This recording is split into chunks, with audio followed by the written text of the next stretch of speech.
The Amazon rainforest is a 2.7 million square mile area. Just as a reference, it's over twice the estimated drainage of the Mississippi. It's spread across 9 different countries in South America, including Brazil, Bolivia, Colombia, Peru, and 5 others. Its megadiversity that accounts for more than 10% of global diversity, its significant role as the world's largest carbon dioxide sink and global warming mitigator have made it one of the world's 7 wonders of nature. Unfortunately, we all have heard about human-driven deforestation and increased rate of fires, especially in 2019. All this has led to international concern about the fate of the Amazon rainforest because of the potential impacts in its biodiversity and threats to the many indigenous tribes that live within the forest. But you know that deep in the Peruvian Amazon jungle, there is a place whose space is covered with more than 90% of virgin jungle, where the fire effects are far away, and most who have visited it compare it to paradise. Well, yes, this magic place is Pacaya Samiria, a huge wetland reserve and a vast region of undiscovered treasures. And you know something, this place belongs to you. And if you stay tuned, in the next 15 minutes, you will learn why it is your right, firstly to know it, and then to learn how to love it, just like our guest today has learned to do. My name is Adolfo Arana, and on behalf of Pacaya Samiria Amazon Lodge, I welcome you to Pacaya en primera persona. That means Pacaya in first person.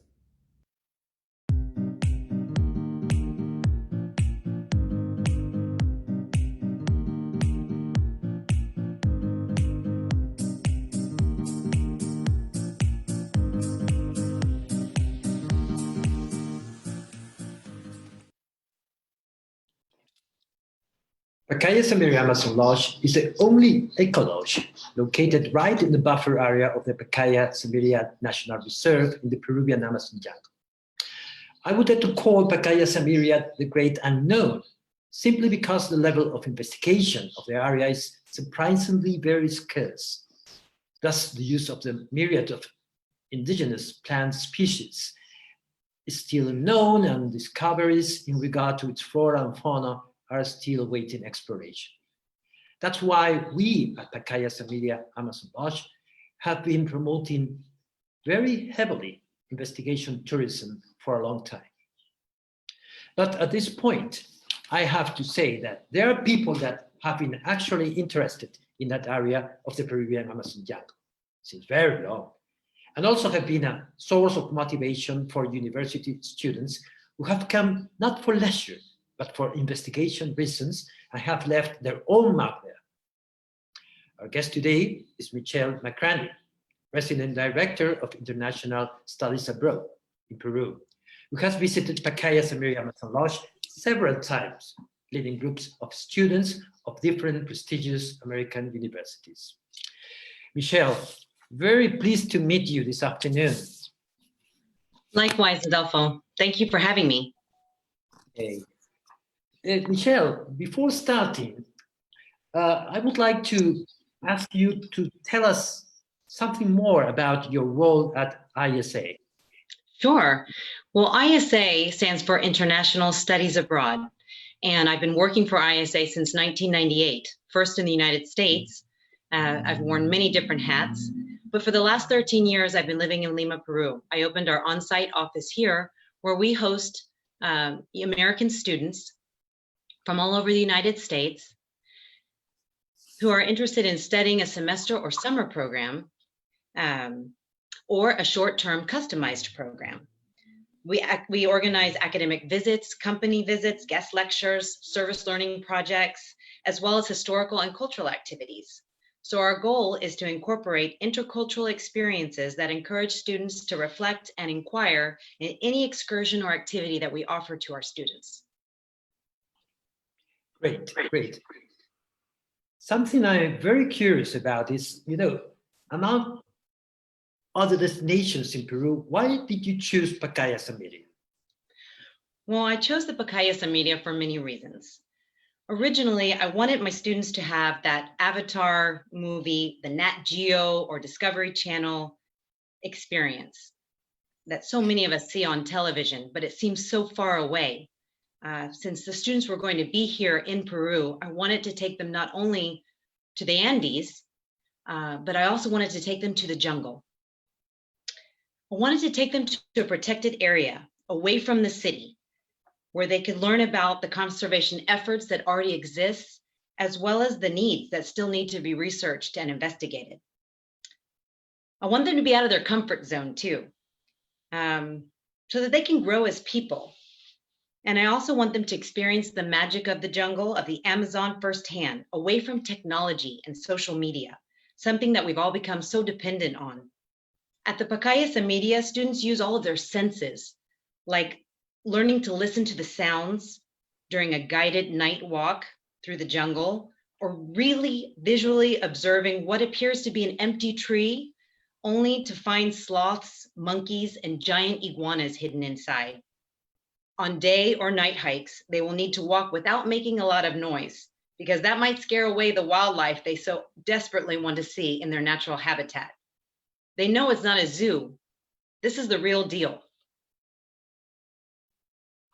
Great. Michelle, you're a first-hand witness of all the experiences you can get in your visit to Pacaya Samiria. But what would you like to highlight most at a personal level? I've been visiting the Pacaya Samiria for over 10 years. So I have had all of the experiences. Well, I'm sure there's many more yet to discover. But of all of the experiences, one of my favorites is definitely going into the Pacaya Samiria National Reserve and spending the entire day there. At the entrance, where the rivers converge, we begin to look for the pink dolphins, something that seems shouldn't even exist, a pink dolphin, and our guides can call for them. You know, they have these eagle eyes and they know how to call all the wild animals. And for us, that's something fascinating. We try to call them ourselves. Later, we check in at the ranger station. We have to sign our names and passports to let everyone know we're coming into your reserve. We're interested in finding out what you have here. Inside the reserve, in the ranger station, there's an important explanation with photos, with a detailed description of the conservation projects that they are working on inside this national reserve. Includes the Taricaya turtle projects and the Paiche projects, the harvesting of the aguaje fruit. So not only do we see it there, but we go in and visit the community, the 20 de Enero community, for example, and we see how they climb the tree, these palm trees, the aguaje palmera, and are able to cut down the fruit without hurting the tree. And so our students also have that experience. They get to see how the aguaje can be turned into different oils or soaps that they're really good for you. They use the canoes from the community and try to learn how the canoe is the main transportation system. When you're in the jungle, you're on a river, right? There aren't any roads. So we see that we are traveling mostly by boat or by canoe, and it's fascinating. You know, at the end of the day, we're rocking a little bit as we sleep because we've been on the boat all day, but it's wonderful. Further down the river, we have a chance to observe all kinds of different wildlife. We've got our eyes and ears open. We've been trained in the days previous, so now we know what we're looking for, and we're getting hungry. So the Pacaya Samiria Amazon Lodge brings lunch aboard. We have our own floating restaurant where they bring a traditional dish called the Juanes, and we all get to try it. We have the maracuya passion fruit juice, fresh fruits as snacks. It's all very healthy and filling. And then we can continue on the boat ride down to look for more things at night, like the stars in the sky. The fireflies start to come out and it starts to really look like Avatar, like the movie. You think this can't be real, you know? You see shooting stars. So for me, that's probably one of my favorite experiences. We learn not to be fearful. of the jungle, but rather see the beauty. We respect each other and nature. So we feel really happy. Thank you very much, Michelle. What if we share with our friends a video that reflects all that experience of the group you have carried there? That would be wonderful. Okay, let's ask our assistant to do so. Please, yeah.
Thanks.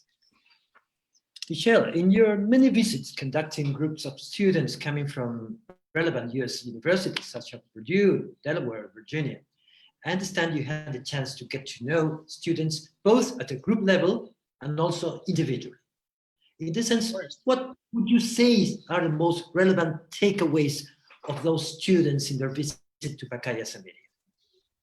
Well, for me, the personal interaction with the local communities, I think, is really important to the student, more so than they expected before they traveled. The special experience to meet the staff of the lodge and then visit their own community where the staff lived during one of the day excursions is really important. The staff from the San Jorge community, they dedicated many years working together with the lodge to rescue their local traditions and their language, as well as teaching them to be proud of where they come from. And I think it's really important to teach, the youth their native languages and customs. So our students have an opportunity to see how they live and play a game of soccer with them. They see that, they're not walking around in their traditional clothing. That's more for historical purposes to remember, to be proud of.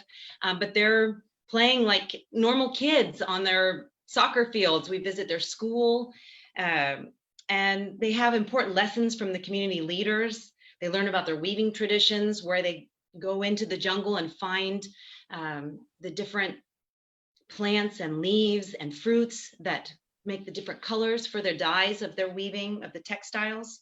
So there are many important life lessons that you don't even think about before you travel. Regardless of our time at Pacaya Samiria, the students are still exposed to these important issues, whether it's illegal logging or animal poaching or intentional forest fires, climate change. I think they find inspiration, gratitude, and appreciation, and a desire to continue to travel, but travel responsibly. I know that they're going to be more careful of their digital footprint and look for ways to connect with the local community when they get there. Yeah, and many will continue to investigate and research the needs of the Amazon and later raise awareness at home and around the world about these important issues. So I think that that's probably the biggest impact I've seen on the students. Great, great. uh, you have noticed that I refer to Pacaya Samiria as the great unknown. But do you agree that there is still much to be done about investigation of the richness of the Pacaya Samiria area? Oh, I certainly do. Yes, it's such a large area, and it's not easy, I know, to travel within the jungle because of the geographical terrain, and because it's a flooded forest. Half the year you have to go in through boat, half the year you can walk. So there is so much more, I'm sure, to research and investigate. I know a lot of people want to go in. Maybe they lack funding, but I know the universities are interested in these experiences. And I would certainly encourage the various academic departments at these universities around the world to send groups of students to the Pacaya Samiria for those investigation projects. I know just from working ourselves with the park rangers and with the Ministry of Environment and from Peru, that they're very interested in hosting international university students for these projects. Yes. And supporting them and looking for experts within Peru that can help provide support for those projects. That's true. Michelle, would you like to share with us a message to all those local universities and group students about the importance to visit Pacaya Samiria? Sure. I think at the Pacaya Samiria, you and your students will have a unique opportunity to visit the Amazon jungle with people who are really passionate and active in conservation projects. The lodge itself is located in a large area that they are determined to protect and continue to research and investigate. And the people of the Pacaya Samiria continue looking for more opportunities for their flora and fauna to grow. Together with ISA, they'll organize any type of academic visit based on your area of study, including, but not limited to, anthropology, biology, geography, sustainability, conservation, history. They have the students' best interest at heart, and they are there to help them in any circumstance, often using natural remedies, whether the jungle has abundance. So I would definitely agree that there's a lot to offer in Pacaya Samiria. Thank you very much, Michelle, for your clarifying and motivating answers and comments. Michelle, what if we start answering some of the questions that we have received during the streaming? I will directly read it to you just to give an answer. Okay. For groups of students, what would be the most recommended length for a program? That's a good question. Yes. I would definitely recommend that there for at least 4 days, 3 nights. However, if they're able to stay longer, I know it has a lot to do with budget. I would recommend at least 5 to 7 days to really get the full experience of being there. It takes a little while to get to the Pacaya Samiria, which is why maybe some people in the beginning aren't even aware that it's an option. They go to the big city of Iquitos and they stay close by. But really, it's not hard to get to. It just takes a little bit more time. Okay, yes. I mean, as you say, I wouldn't recommend to be there less than 4 days. And we have to take into account that, you know, from 5 days on, we also have camping as part of the activities. Okay? That's right. Night in the jungle. Okay, that would be very interesting for those who visit us. I agree. There's a question here. Are all the activities done only in Pacaya Samiria facilities? No, actually, when we first arrive, we do a few activities in the city. Right outside of the city center, there is an amazing place called CREA. Yeah, it's a center for animal rescue. Maybe some of you watching the live stream have seen it on the Zac Efron Down to Earth recent episode on Netflix, but we've been going there for years, and it's a wonderful place that really focuses on educating the local community on how to take care, how not to have these exotic animals as pets in their homes, and also not to eat their meat. And also, they take care of the animals there. They they try to nurse them back to health. So they have a rehabilitation center area, and they also do release. So as soon as the main animal they worked with in the beginning were the manatees. Yes, there are manatees in the Amazon River, believe it or not, and they're very important as they eat the aquatic plants. I've learned a lot on my trips, but they are at risk of being poached and killed and taken home, the baby manatees, as pets. And later on, of course, they can't survive. So this rescue center will take those animals in and take care of them. They have an agreement with the Dallas Aquarium, who provides the formula for the baby manatees, and they release them and track them, as they go. So we go into the CREA Center. We offer them a day of volunteering, whatever they need, we're there to do. And it's such a unique and learning experience about what is going on with the animals in that area. And a lot of times it's not easy to see some of those animals when you're walking through a national reserve, right? Because it's a large space and animals are in their natural habitat. But if you go into CREA, you do have an opportunity to see the ones that they're taking care of closer up. So that can be a good opportunity for students to see that and participate firsthand. Learn about what they eat, how to take care of them, where they live, where they come from. So that is one of our favorites. Okay. I've got another question here. Is Juan, being a continuous visitor to Pacaya Samiria, what actions do you think should be taken for further promote the research visit to our reserve? What actions should be taken to further promote the research? For the research visit to our reserve. Yes. It's getting the word out. Really, it's promoting it through word of mouth. As our students and our university professors come back and talk about their experience, hopefully it will encourage other universities and professors to come as well to the National Reserve. And just making it a place that's easy to access, because for a long time it wasn't an easy access place. Now there's a road to Nauta, a short boat ride, an hour to the reserve, or an hour and a half. So it's much easier to access the reserve than it was 10 years ago. And that is allowing groups, universities, students to come in and continue researching and investigating, exploring and discovering, and through word of mouth as well. I think it's really important. Maybe I can also take advantage of this question and share with our friends one initiative that we will launch very soon. Great. UNS, okay? We will launch, maybe within a month or so, what we call virtual tours. I think they are important tools, not only because, what you will see is, very interesting, but also it's a way to promote the area. That's true. Motivate the visit whenever it's possible, of course. Right.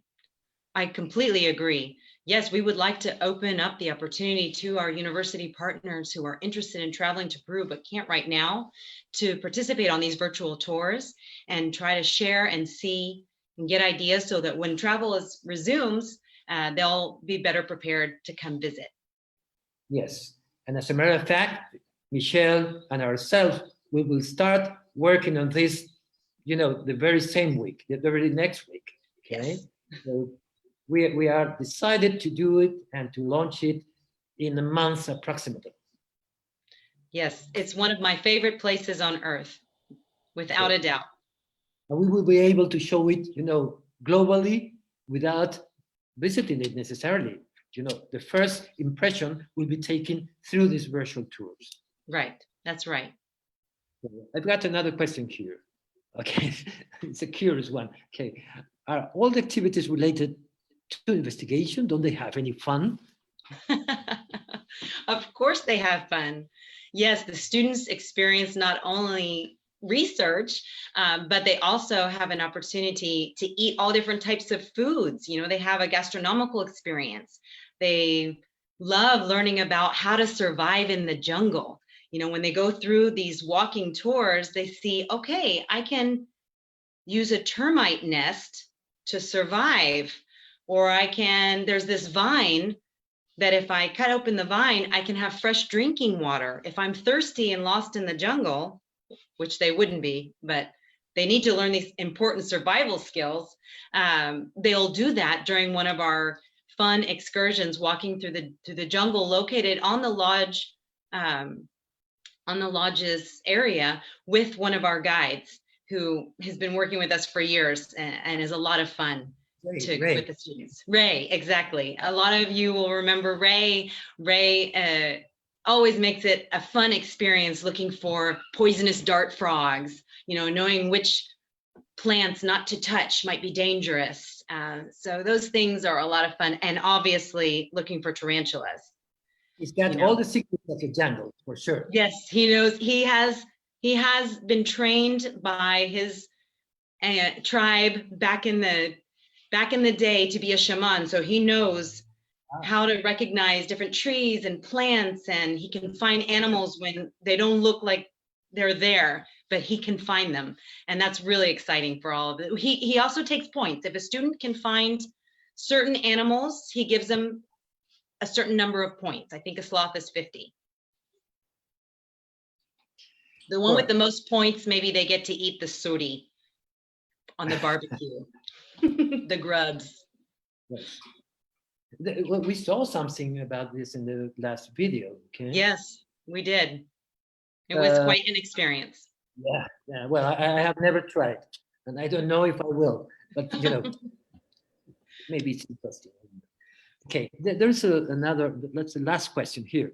Well, I think it has been already answered, but anyhow, I will read it. Okay. There are visits to native communities in particular, to any native communities in particular. We have answered that. Yes. Yes. In fact, the San Jorge community is also a community that goes historically way back in time, and they have been rescuing their original language, the Pacaya Samiria, and they teach it to their young people now through songs, because they don't want to lose their language. And I think it's really nice that the Pacaya Samiria Lodge is encouraging them to do that. And they also have rescued some of their traditional wear, dances, music, and they'll bring that into the lodge with a welcome song. And we see it when we go into the community. So there definitely are opportunities. We've also, with other groups, visited some of the other native communities, such as the Bora Boras, that are located also near the city of Iquitos. And they're very interesting historically. We've met with important people, community leaders from the Bora Boras that have told us about and educated us about their history, where they come from, how they lived. So it's a really enriching experience. Yes, and getting back to the Samiria ethnic group, I would like to say that I think you're aware of that, but anyhow, we would like to share it with our friends. I mean, 100% of our staff are members of the Samiria ethnic group. That's right. We have given them the chance to get, for the first time, into the labor market. Yeah. So we have trained them, in different procedures and processes, and that's part of our policy, to give this first chance to get into the labor market to our people in the Comunidad de San Jorge, that are, as you know, all members of the Samiria ethnic. That's right. And they are such wonderful, loving people. They've become family for me, and I miss them. I haven't been able to travel this year to see them, but I hope that I will again be back soon. We're more than happy to have you again there. Well, thank you very much. I have no more questions, no more answers. Okay, and well, I would like to share one message with our followers today. I will say it in Spanish just in case. Okay. Amigos, el próximo viernes 21 de agosto, también a las 6 de la tarde, tendremos nuestro quinto streaming y tendremos un visitante que también ha ido a Pacaya Samiria y que compartirá con nosotros una perspectiva diferente de su experiencia, ¿no? Que tiene que ver más con el lado familiar. Una persona que nos acompañó hace pues 1 año y medio más o menos, y que fue con toda su familia y está pues con muchas ganas de contarnos su experiencia en primera persona, como es que se llama este programa. Michelle, I appreciate very much your time, your concrete answers, and your passion. This passion, that is reflected in all your words towards Pacaya Samiria. Thank you for having me. I enjoyed it. Thank you very much. I hope I see you soon. Well, next Monday we will start, doing this virtual tour thing. So we will be together again very soon. Excellent. I look forward to it. Thank you very much. And well, until next week. Until next week.